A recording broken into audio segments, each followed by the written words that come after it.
Bienvenue à la table du Seigneur. Ouais! On va prendre dans le livre de Marc. Marc chapitre 9.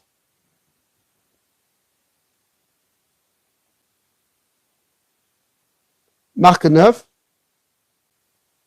Alors, on va prendre à partir du verset 23. Mais peut-être que on va...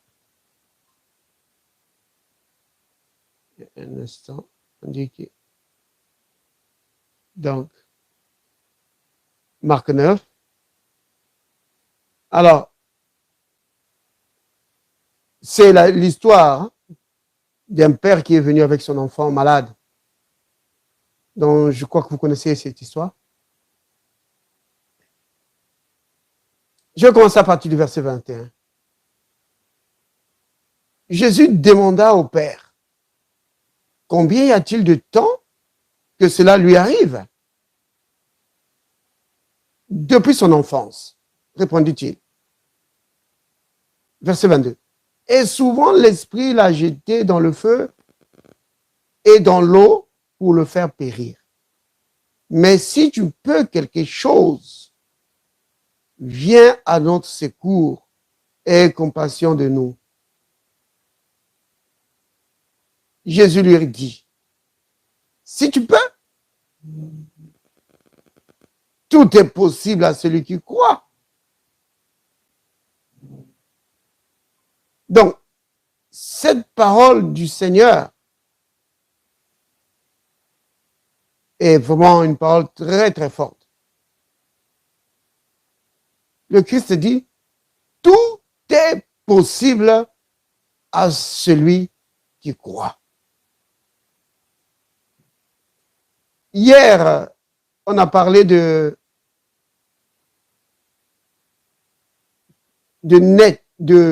né, que nous sommes nés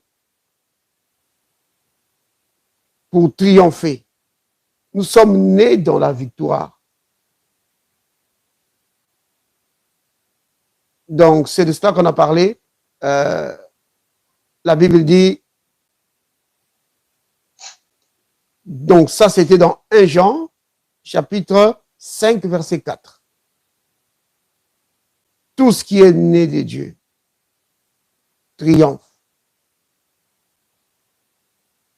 Donc, celui qui est né de Dieu a été bâti, façonné par Dieu pour triompher.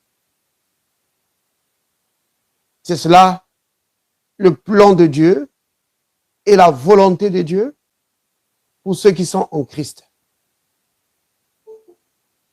Vous voyez, c'est ça vraiment le plan de Dieu pour le peuple, pour son peuple. Que tous ceux qui sont nés de lui, ils triomphent. Parce que Dieu n'est pas un perdant. Non. Il ne perd jamais. Parce qu'il est le Tout-Puissant. Et ses enfants non plus. C'est ça. C'est vraiment ça, sa volonté et son plan pour sa famille, pour ses enfants.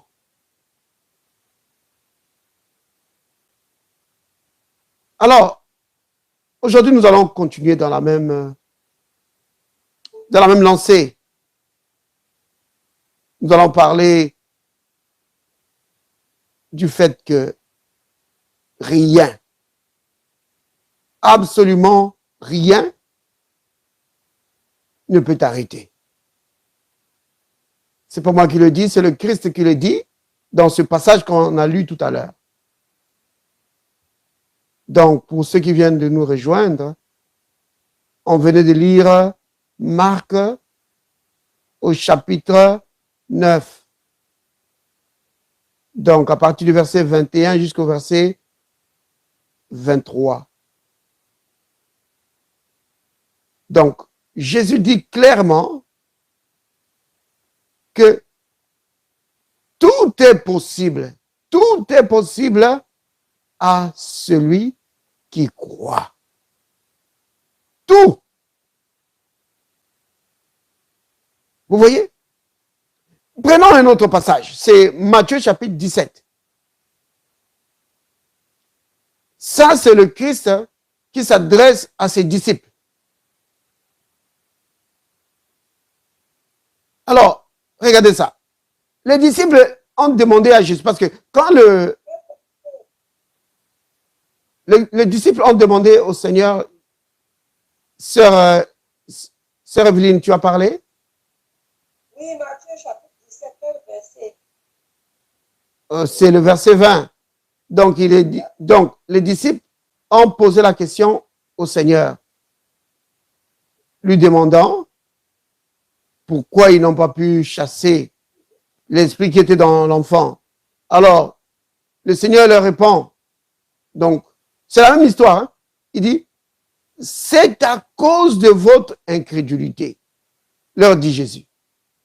Je vous le dis en vérité, si vous avez de la foi comme un grain de sénévé, vous diriez à cette montagne, transporte-toi d'ici là, et elle se transporterait. Regardez maintenant. Il dit, rien ne vous serait impossible. Vous voyez?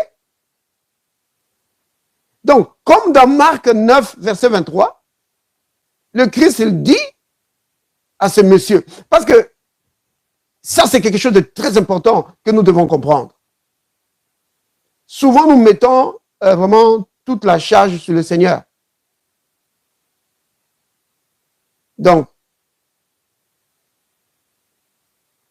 merci d'avoir affiché le passage. Hein?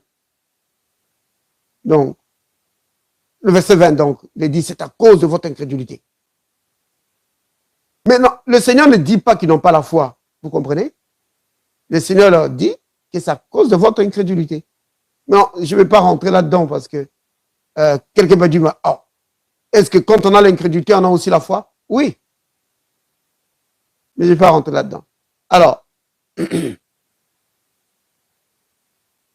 leur incrédulité a empêché leur foi d'opérer. Alors, je vous le dis en vérité, si vous avez de la foi comme un grain de sénévé, vous diriez à cette montagne, transporte-toi d'ici là, et elle se transporterait, et rien ne vous serait impossible. Donc, là, c'est à ses disciples. Il s'adresse à ses disciples. Maintenant, dans Marc 9, 23, c'était au papa, donc au papa de l'enfant. Donc, c'est pour le même cas. Le Seigneur dit à ce papa-là, parce que le papa dit à Jésus, si tu peux quelque chose, si tu peux quelque chose, Jésus s'étonne de cette parole. Il dit, si tu peux, il est étonné. Pourquoi le Seigneur est-il étonné? Parce que le problème ne se trouve pas de son côté. Vous voyez? Et ça, c'est la vue ou le point de vue de beaucoup de chrétiens. Ils pensent que c'est Dieu qui n'arrive pas à faire quelque chose. Que Dieu, j'attends que Dieu fasse quelque chose pour moi et il ne fait rien. Seigneur, pourquoi tu ne me secours pas? Seigneur, fais quelque chose pour moi. Mais le Seigneur dit à ce monsieur que le problème, ce n'est pas si moi je peux quelque chose. Si moi j'ai assez de pouvoir, assez de puissance. Le problème, ce n'est pas ça. D'autres vont mettre ça sur le compte de la volonté de Dieu. Dieu, il a assez de puissance pour me secourir. Mais est-ce qu'il veut me guérir? Est-ce qu'il veut vraiment me secourir? Oui, il le veut. Vous comprenez? Mais le Seigneur donne ici une clé très importante. il dit que le problème, ce n'est pas avec lui. Le problème, c'est avec notre capacité de recevoir. Vous voyez? Le problème, c'est notre capacité de recevoir. Le Seigneur dit, tout est possible à celui qui croit. Vous voyez? Donc, si tu as assez de foi pour croire, alors rien ne peut t'arrêter. Vous voyez? Rien ne pourrait arrêter celui qui marche par la foi. Vous voyez? Le Seigneur dit, tout est possible. Alléluia. Et à ses disciples, il dit, rien ne vous serait impossible. Rien. Donc, bien aimé, essayez de vous imaginer ça. Vivre une vie où chaque circonstance que tu affrontes, c'est juste une occasion de plus pour voir la puissance de Dieu se manifester dans ta vie. Et tout ça à cause de ta foi qui est capable d'activer cette foi et cette puissance. Donc, le Seigneur est en train de dire ceci, que la puissance est à votre disposition. Mais est-ce que vous êtes capable de l'activer? Vous voyez, bien-aimé? C'est comme avec l'électricité. Dans chaque maison, quand tu signes un contrat avec le service d'électricité, ils viennent te connecter au réseau. Une fois que tu es connecté au réseau, la puissance est disponible dans ta maison. Maintenant, ce sera à toi d'activer le bouton pour que cette puissance entre en action. Donc, la puissance électrique est là dans ta maison. Si tu veux cuisiner, c'est libre à toi. Il te faut, vraiment, ton appareil, évidemment, ça doit être un appareil électrique. Tu vas tourner le bouton, c'est fini. Ça sera disponible pour toi dans ta cuisine. Si tu veux chauffer ton eau, la même chose. Ou si tu veux avoir de la lumière, c'est la même chose, bien-aimé. Si tu veux brancher ton aspirateur, la même chose, c'est à toi, c'est à toi. Tout est à ta disposition. Vous voyez, bien-aimé? C'est pourquoi l'apôtre Jean dit ceci. Dans 1 Jean 5, verset 4, qu'on a lu hier, il est dit que tout ce qui est né de Dieu triomphe. Pourquoi? À cause de la foi. Il dit tout ce qui est né de Dieu triomphe du monde. Et la victoire, souvenez-vous, la foi est appelée la victoire. Donc, nous appelons ça la foi. Dieu appelle ça la victoire. Donc, quand tu reçois la foi de Dieu en toi, quand Dieu te regarde, il dit, mais tu as la victoire. Tu as la victoire. Oh bien aimé, nous allons vraiment le dire. Je voudrais qu'on le dise. Disons tous ensemble. J'ai la victoire. J'ai la victoire de Dieu en moi. J'ai la victoire de Dieu en moi. Parce que Dieu m'a donné sa foi. Parce que Dieu m'a donné sa foi. La foi de Dieu en moi, c'est ma victoire.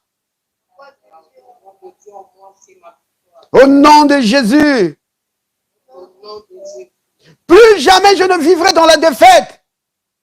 Plus jamais je ne vivrai dans la défaite.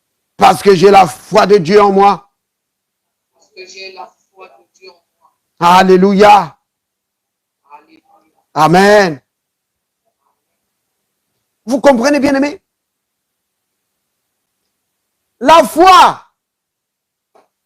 ta foi que tu as, que Dieu t'a donnée, quand tu as cru en Jésus, ta foi, c'est ta victoire. Ne dis pas, mais moi, je n'ai pas la foi. Non, tu as la foi. La Bible dit, je l'ai dit hier, dans Jude, chapitre 1, verset 3, que la foi a été donnée, transmise aux saints. Vous comprenez? Tu as la foi. Maintenant, ce qui fait souvent défaut, c'est la capacité des enfants de Dieu de pouvoir activer leur foi, de libérer la foi. Et comment on active la foi? Qui sait? Qui peut me dire comment tu actives ta foi? Comment? En faisant quoi? En priant et en lisant la Bible. En déclarant. Voilà. Oui. Donc, maintenant. Donc, Queen Louise a dit en priant et en lisant la Bible. Prier et lire la Bible, c'est une bonne chose. Ça te permet de fortifier ta foi. Mais si tu veux libérer ta foi, tu dois déclarer. Tu dois proclamer la parole de ta bouche. Vous comprenez? C'est un principe biblique. C'est un principe biblique. Qui connaît où se trouve ce passage qui montre ça?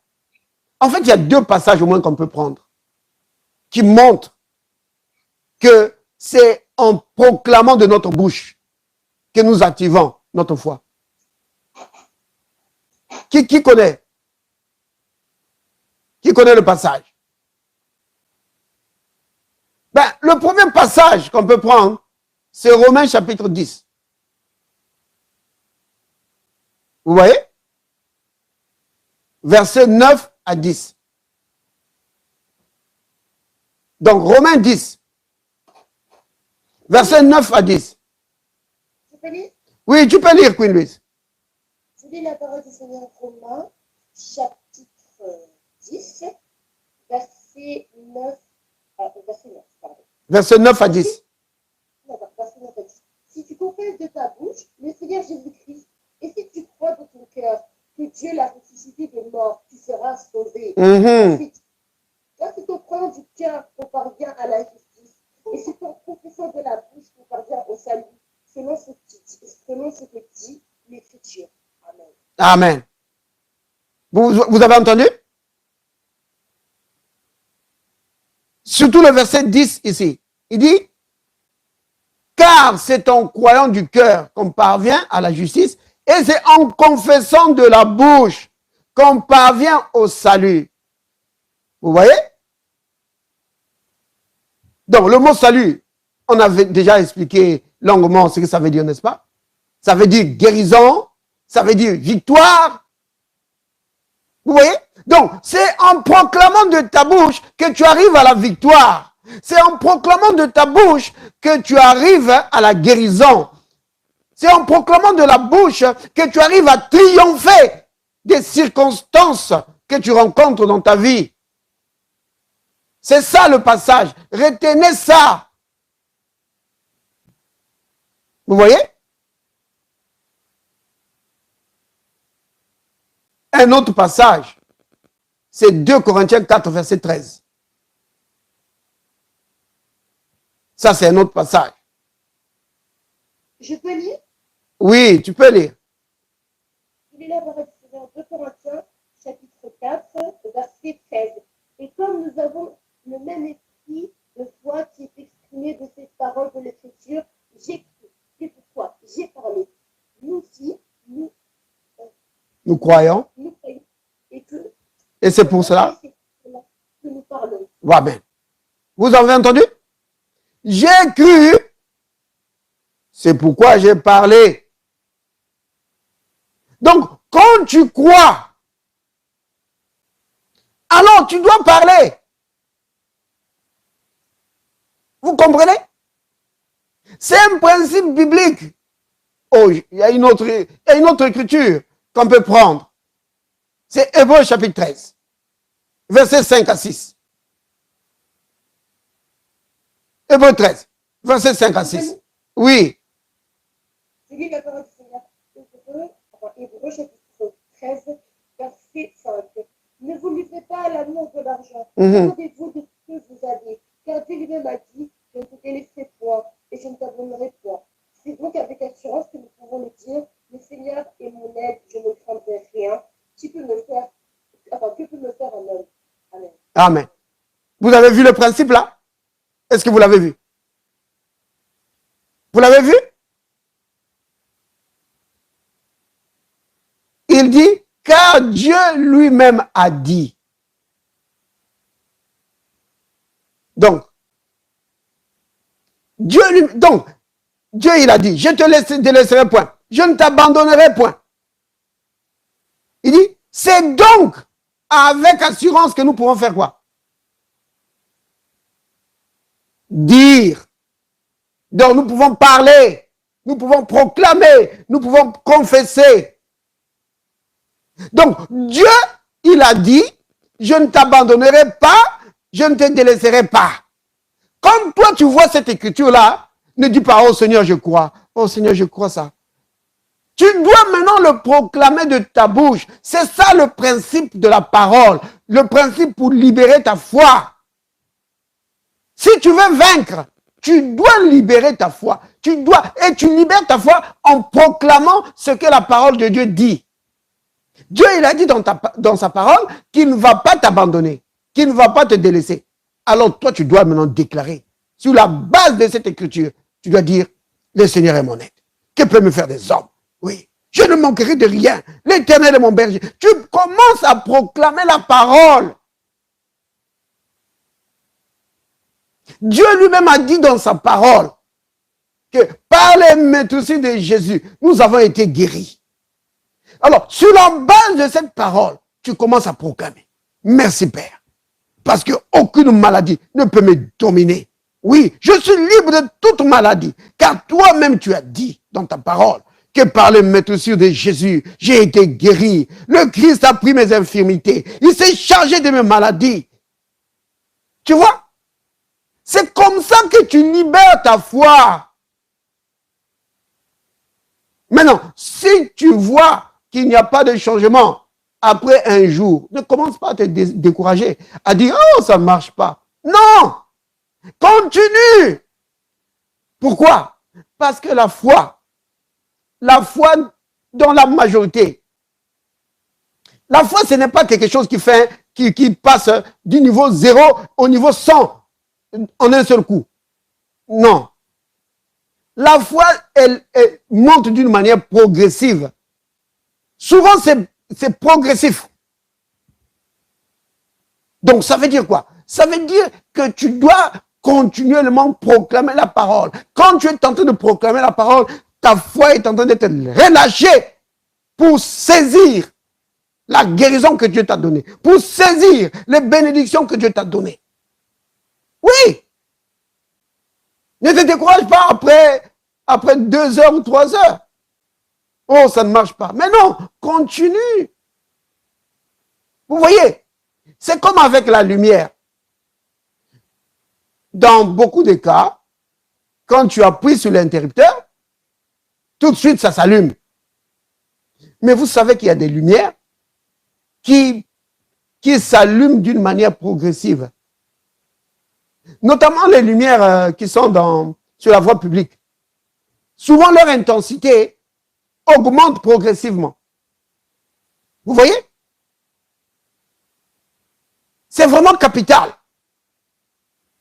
de comprendre cela, que ta foi augmente. Commence à se saisir des bénédictions que Dieu t'a données. Mais c'est progressif, c'est progressif. Le miracle va commencer à s'installer dans ta vie d'une manière progressive. Alors, ne commence pas à te décourager, à dire, oh là là, ça ne marche pas. Ça fait 1 semaine que j'essaye, mais non! Reste ferme. C'est vraiment important, bien-aimé. Jésus dit que si tu sais fonctionner dans la foi, rien ne pourra t'arrêter. Rien. Il n'y a rien qui pourra t'arrêter. Oui. Rien ne te sera impossible. Rien. Chaque situation sera une occasion de vaincre, de manifester ta puissance. Oh là là. Béni soit le nom du Seigneur. Regardez par exemple, là, si nous prenons l'apôtre Pierre. L'apôtre Pierre, quand ils étaient dans la barque avec les autres disciples, donc, prenons on va prendre ici bon, on peut prendre ça dans Matthieu ou même dans Jean.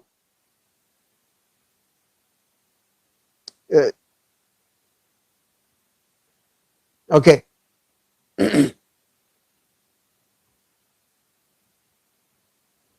Matthieu 14.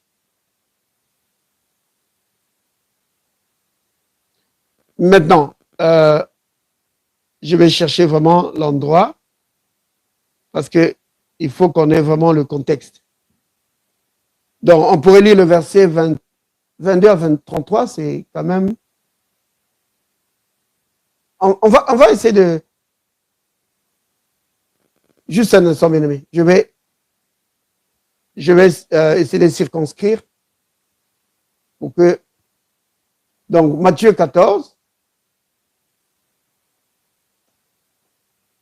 Donc, on va prendre vraiment, parce que le temps est en train de passer. Regardez. On va prendre à partir du verset 24. Je peux le lire? Ah, il y a deux personnes qui... C'est qui veut lire? Yes.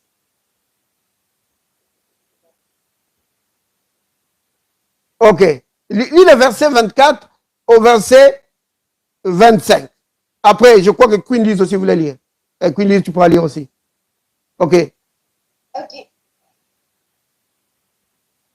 La barque, déjà au milieu de la mer, était battue par les flots car le vent était contraire. À la 4e veille de la nuit, Jésus alla vers eux, marchant sur la mer. Amen. Voilà. Retenez ces passages. La barque était au milieu de la mer. Elle était battue par les flots. Car le vent était contraire. Retenez ça, bien-aimés. Que les disciples étaient en difficulté. Le vent était contraire et la barque était battue par les flots. Et après, à la 4e veille, Jésus alla vers eux, marchant sur les eaux. Maintenant, verset 26.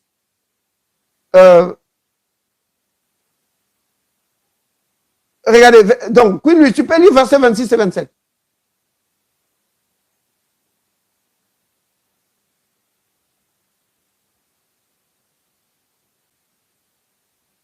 Ah, allô? Oui. Non, j'ai dit à Queen Louise de lire versets 26 et 27. Ok. Parole du Seigneur, Matthieu, chapitre 14, verset 26. Quand les disciples le virent marcher sur la mer, ils furent troublés et dirent, c'est un fantôme. Et dans leur frayeur, ils poussèrent des cris. Jésus leur répondit aussitôt, rassurez-vous, c'est moi. Rassurez-vous. C'est moi. N'ayez pas peur. Alors, maintenant, regardez le verset 28. Pierre lui répondit, Seigneur, si c'est toi, ordonne que j'aille vers toi sur les eaux. Vous voyez? Et il dit, viens. Pierre sortit de la barque et marcha sur les eaux pour aller vers Jésus. Mais voyant que le vent était fort, il eut peur. Et il commença à enfoncer. Il s'écria, « Seigneur, sauve-moi !» Aussitôt Jésus étendit la main, le saisit et lui dit, « Homme de peu de foi, pourquoi as-tu douté ?» Donc, nous avons suivi l'histoire, n'est-ce pas? Maintenant, nous allons examiner cette histoire. Il y a beaucoup de leçons à tirer dans cette histoire. La première leçon, c'est quoi? En fait, Pierre et les disciples, ils étaient en difficulté dans la barque. Ça, c'est la première image. La deuxième phase, c'est Jésus qui vient. Les disciples ont peur. Jésus dit, n'ayez pas peur, c'est moi. Maintenant, Pierre dit au Seigneur que si c'est toi, alors ordonne que je vienne. Le Seigneur lui dit, viens. Pierre sort de la barque et marche sur les eaux. Vous voyez?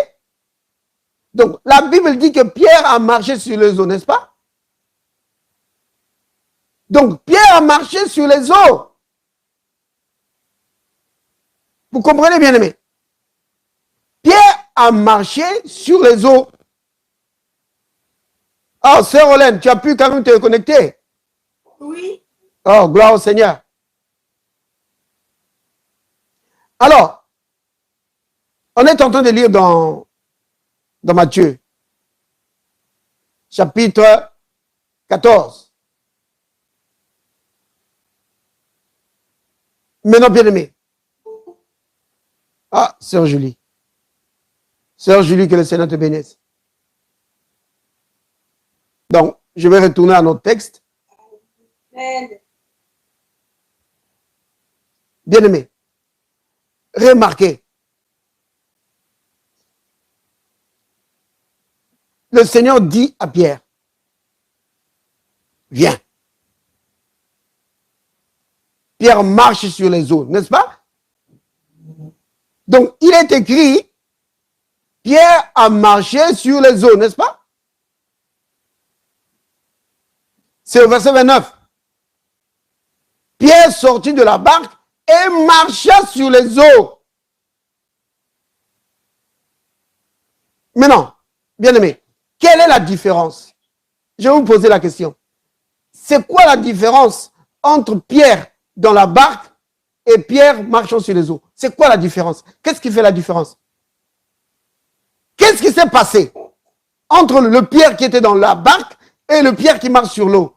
Il s'est passé quoi? Qu'est-ce qui s'est passé, bien-aimé? Oh, il y a quelqu'un qui n'a pas fermé son micro? Comment? Loïs, tu as parlé? Il a eu peur. On n'arrive pas. On n'est pas encore arrivé au moment où il a peur. Au début? Oui, on est au moment où l'apôtre Pierre est dans la barque. Donc, je demande quelle est la différence entre l'apôtre Pierre qui est dans la barque et l'apôtre Pierre qui marche sur l'eau. La différence, c'est quoi? Sur la barque, il a eu confiance. Oui, tu as raison de dire qu'il a obéi à la parole. Oui, sœur Evelyne, tu voulais parler. Oui, moi je dirais qu'il hésitait. Il ne croyait pas que le fait de marcher dans l'eau, sortir de la barque, il ne croyait pas. Donc, il hésitait. Donc, il a fait. Et il a dit la parole de, comment dirais-je? Il a eu la parole de Dieu. Bien-aimé. Avant, il avait peur. Il a fait tout au départ. On lui a demandé de marcher. Oui, ce que tu dis là, c'est tout à fait vrai, ma sœur Evelyne. Que quand il était dans la barque, Pierre avait peur. Mais il n'était pas le seul à avoir peur. Tous ceux qui étaient dans la barque avaient peur. Parce que le vent était contraire et la barque était battue par les eaux, par les flots. Donc, ils avaient peur. Ils ils avaient peur, ils craignaient pour leur vie. Vous voyez? Ça, c'est la première phase. Maintenant, quelle est la différence entre celui qui était dans la barque, qui avait peur, et celui maintenant qui marche sur les eaux? Parce qu'il avait peur de quoi? Quand il était dans la barque, il avait peur de quoi? Il avait peur des eaux, qu'ils allaient tous se noyer dans l'eau. Mais maintenant, quelque temps après, on voit cet homme qui avait peur des eaux marcher sur les mêmes eaux. Donc, la situation qui avant lui faisait peur, maintenant il marche sur cette situation. Donc, c'était peut-être la maladie. Vous comprenez, quand je parle des eaux, de Pierre, il faut comprendre, il faut ramener ça dans ta vie. C'est peut-être la maladie, c'est peut-être le travail, c'est peut-être le mariage ou je ne sais quelle situation. Tu avais peut-être peur. Mais la même situation qui avant suscitait des peurs chez toi, maintenant tu marches dessus. Tu domines sur ça. Et qu'est-ce qui a amené Pierre à dominer sur la situation qui lui faisait peur avant? C'est la parole. C'est la parole du Christ. Le Christ lui a donné la parole. Il lui a dit, viens. Vous voyez? Le Christ lui a donné la parole. Et Pierre s'est appuyé sur la parole que le Christ lui a donnée. Vous comprenez, bien-aimés? C'est capital de comprendre ça. Qu'il vivait dans une situation de peur, de crainte pour sa vie. Et grâce à la parole du Christ, il domine sur la même situation. Pour nous, c'est la même chose, bien-aimés. Peu importe la situation que tu rencontres, si tu peux méditer la parole, si tu peux recevoir la parole du Seigneur, parce que je dois préciser une chose, hein. La parole que l'apôtre Pierre a reçue de la part du Christ, hein, c'est ce qu'on appelle un rhéma. Donc, c'est une parole que le Seigneur te donne dans la circonstance dans laquelle tu te trouves. Tu vois? Donc, tu affrontes une situation et tu prends la parole, tu médites la parole.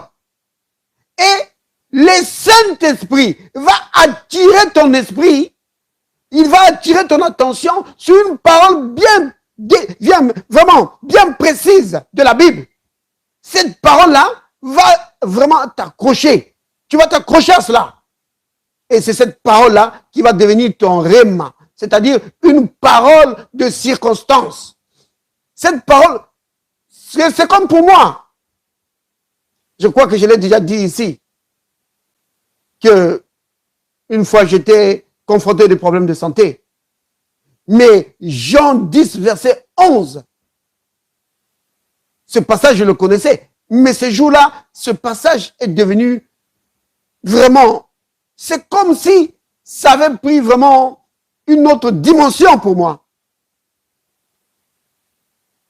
Je suis le bon berger. Le bon berger donne sa vie pour ses brebis.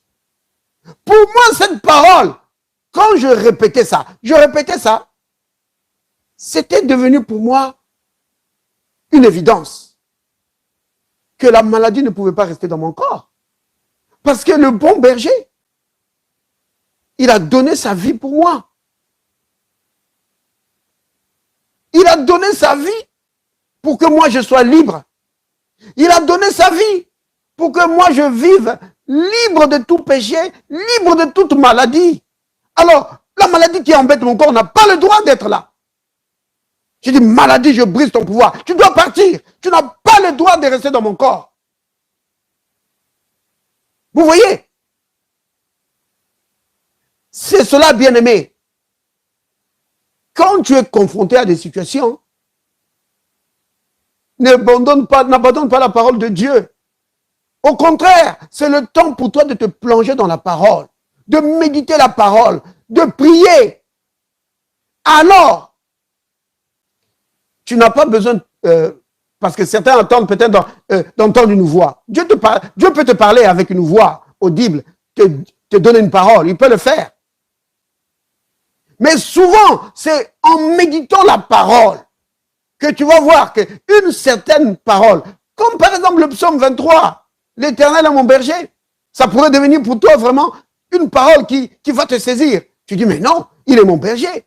Je ne manquerai de rien. Je ne peux pas manquer du travail.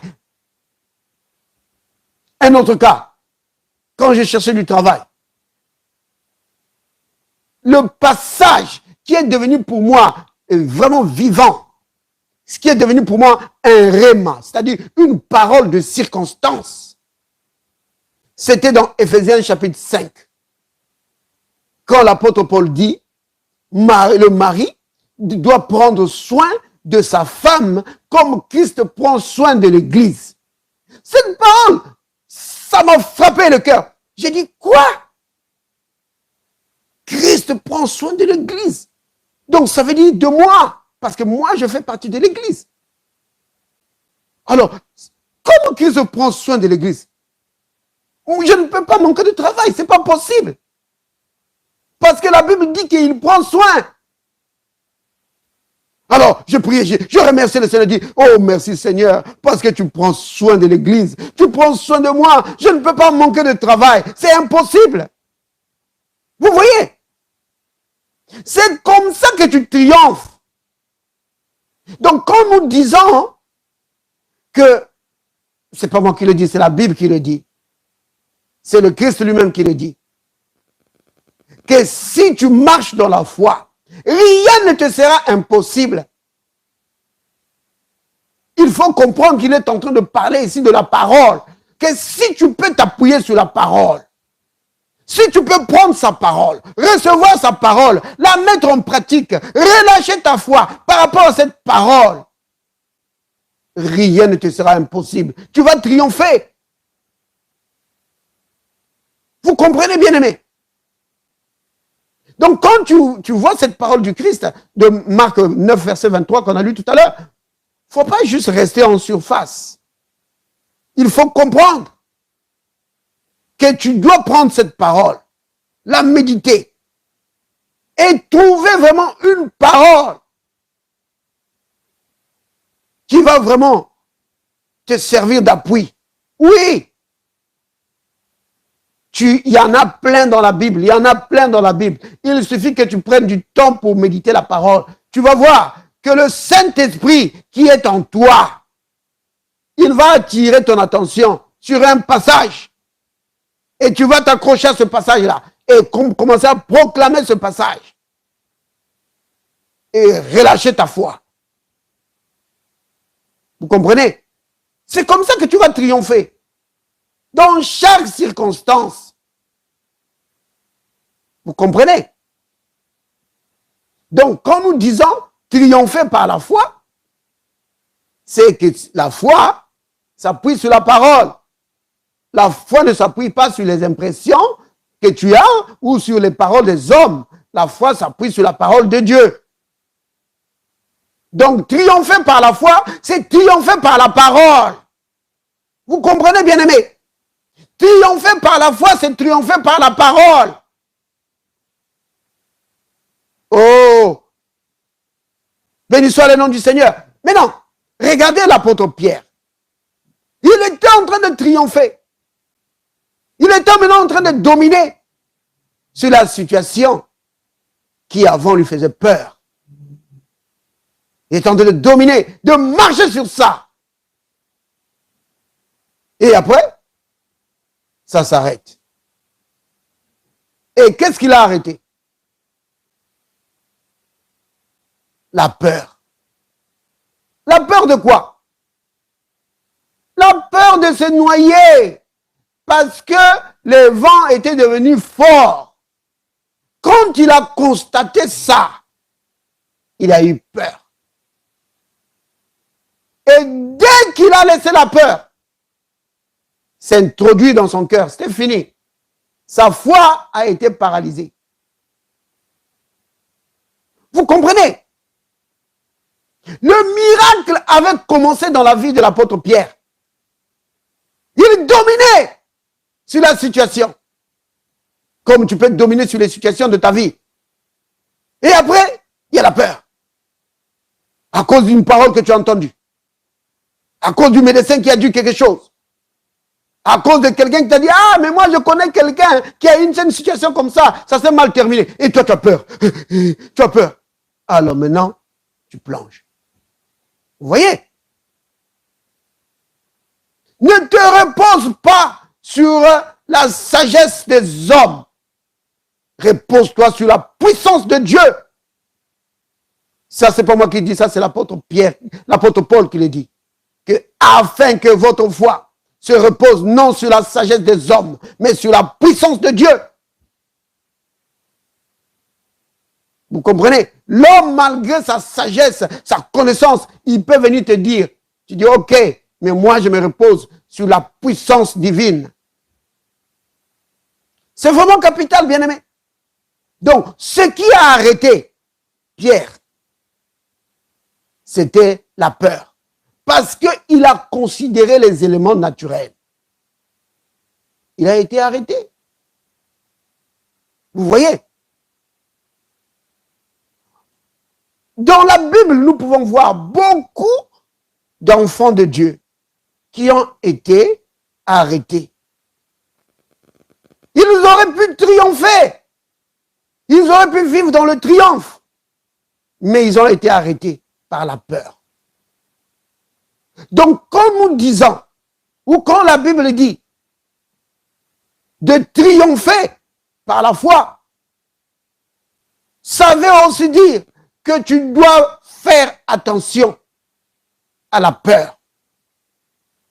La peur voudra venir paralyser ta foi. Oui. Alors, il faut que tu saches résister à la peur, chasser la peur. Parce que, vous souvenez-vous bien aimé, la peur, ce n'est pas seulement un sentiment, c'est un esprit. Oui. Là encore, c'est l'apôtre Paul qui le dit. En écrivant à Timothée, il dit, Dieu ne nous a pas donné un esprit de peur. Vous voyez? C'est un esprit. La foi, c'est un esprit. Et tu peux chasser cet esprit. Esprit de peur et d'incrédulité. Je te chasse au nom de Jésus. Tu n'as pas de place chez moi. Il vient pour paralyser la foi afin de te voler la guérison, afin de te voler la bénédiction que Dieu t'a donnée. Vous voyez? C'est ce qu'il fait. Et tu dois être vraiment très vigilant là-dessus. Si vous prenez par exemple les enfants d'Israël, dans le livre, dans l'Ancien Testament, dans le livre des Nombres, Nombres au chapitre 13. Donc, ils étaient prêts à entrer dans la terre promise. Après un voyage vraiment fatigant. Ils étaient longtemps dans le désert. Et ils étaient presque arrivés. Mais quand ils arrivent là, ils ont vu. Donc, on va. Regardez. On va juste prendre au moment où ils vont faire leur rapport à Moïse.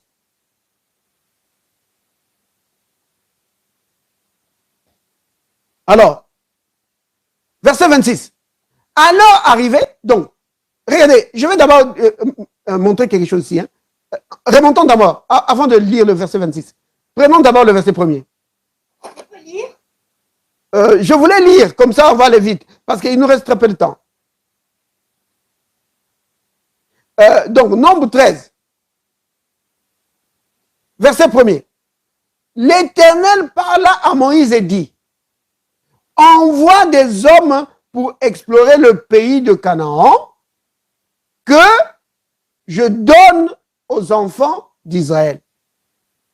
Bien aimé, quand vous lisez ce passage, vous comprenez quoi? Qu'est-ce que vous comprenez? Qui peut me dire? Vous comprenez quoi?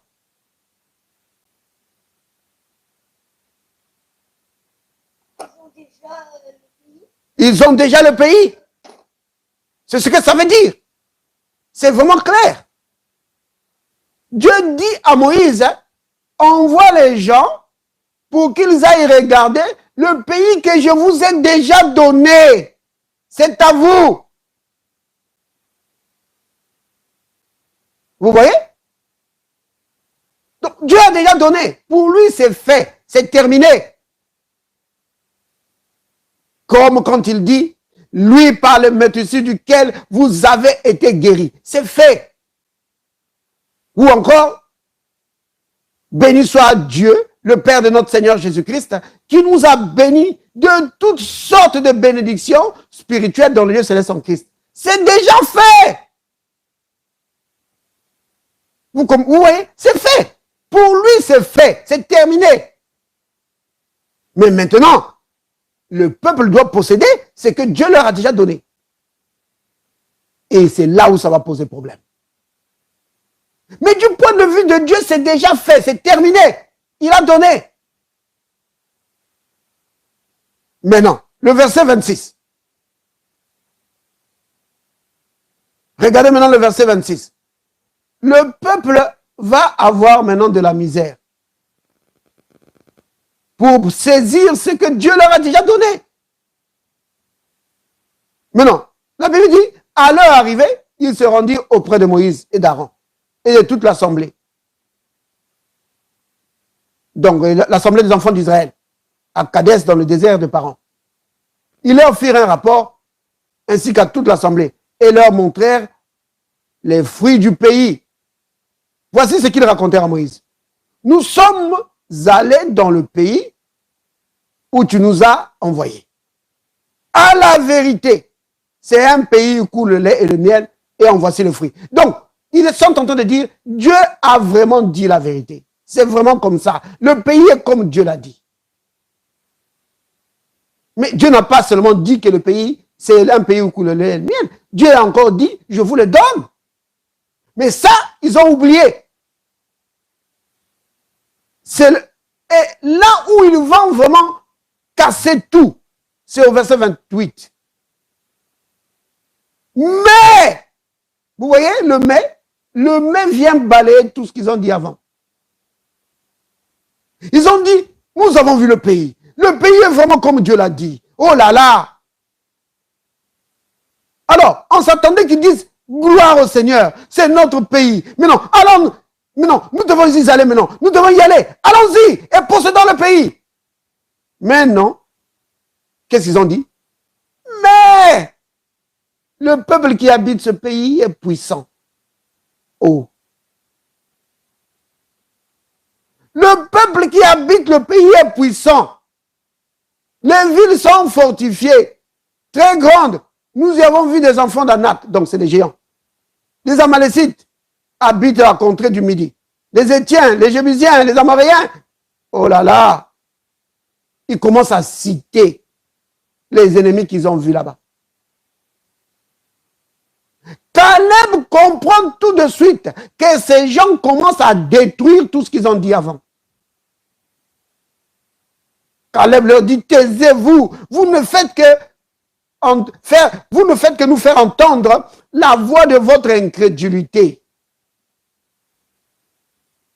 Caleb fit taire le peuple qui murmurait contre Moïse.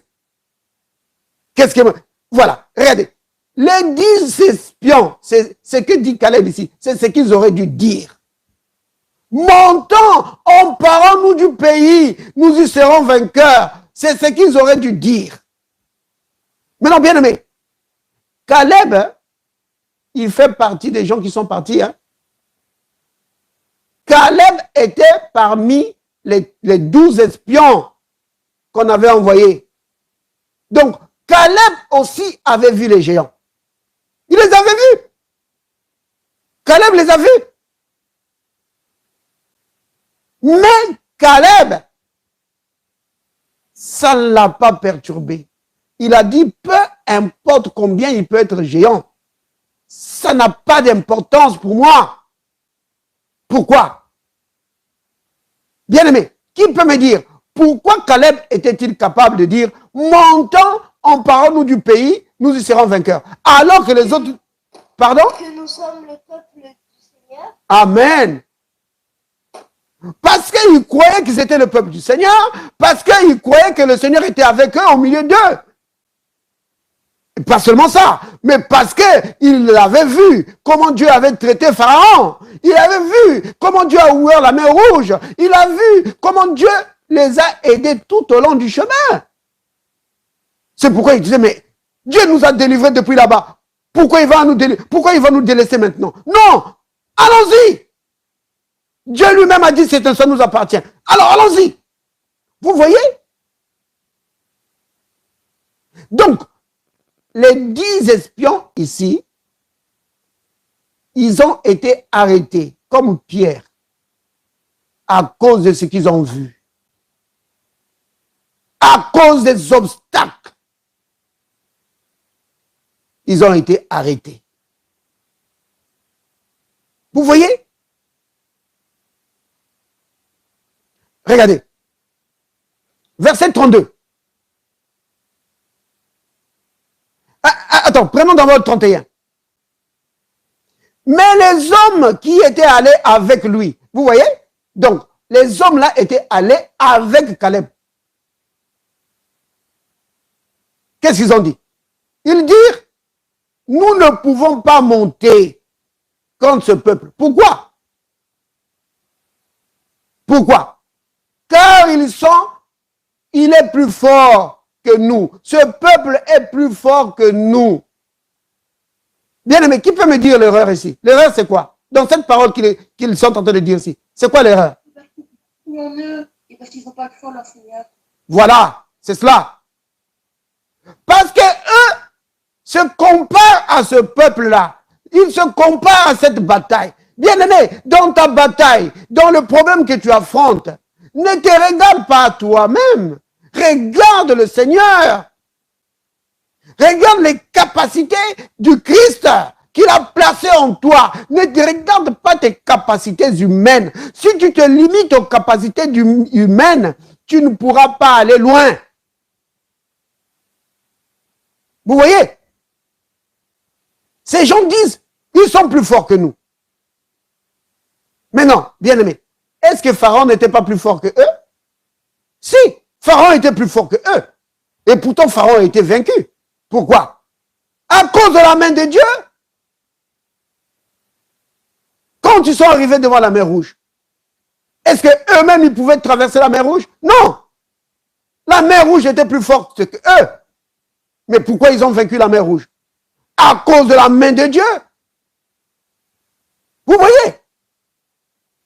Alors, ça, c'était une erreur, mais une grosse erreur. Qu'ils ont commencé maintenant à regarder seulement à eux, à leur capacité. Bien-aimés, c'est pourquoi je reviens souvent sur notre identité en Christ, sur ce que nous sommes en Christ, pour que tu puisses réaliser ce que tu es en Christ, les choses que Dieu a placées en toi.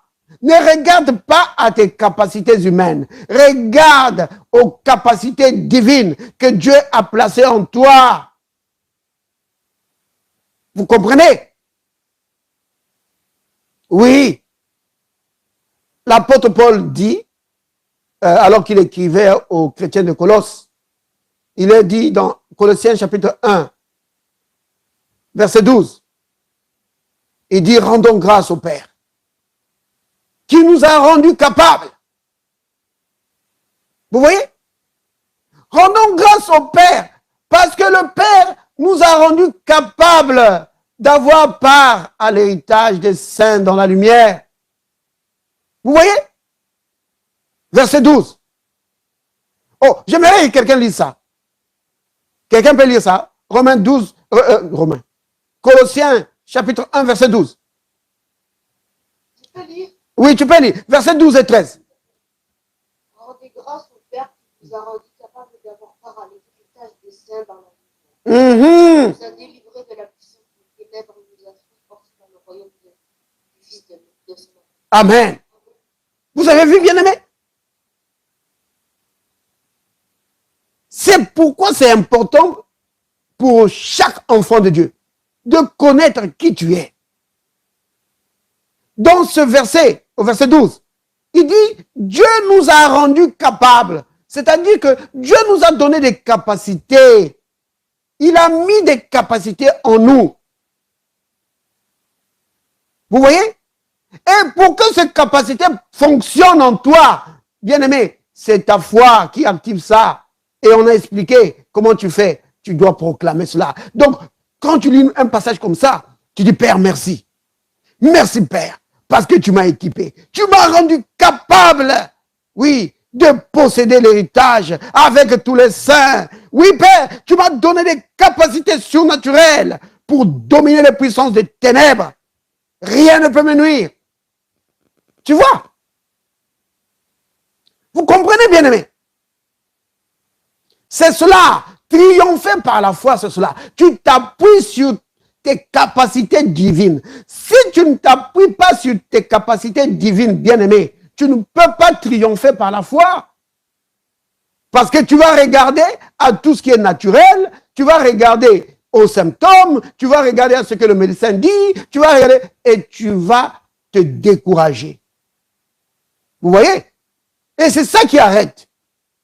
Mais si tu restes dans le domaine de la foi, dans le domaine de la parole, tu vas triompher. Bien-aimé, il faut savoir une chose.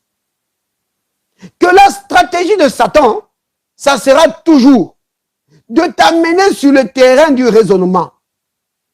Il va s'appuyer sur ce que telle personne a dit, sur ce que telle personne a dit, sur ce que telle personne a dit, et il va commencer à te faire raisonner là-dessus. À te faire raisonner là-dessus. Et alors, finalement, il te va te montrer, ah, tu vois, tu es en danger de mort. Alors, toi, tu as peur. Tu vois? C'est comme ça qu'il agit. Donc, quand lui veut t'amener sur le terrain du raisonnement, ne va pas sur ça. Ne commence pas à raisonner avec lui là-dessus. Non, amène-le sur le terrain de la parole. Oui. Le terrain du raisonnement, c'est le terrain, lui, sur lequel Satan, il est champion. Tu ne pourras jamais le battre sur ce terrain-là. Il est champion dessus. C'est comme ça qu'il a battu Adam et Ève. Parce qu'il les a amenés sur le terrain du raisonnement. Toi, reste sur le terrain de la parole. Si tu gardes Satan sur le terrain de la parole, tu vas le battre.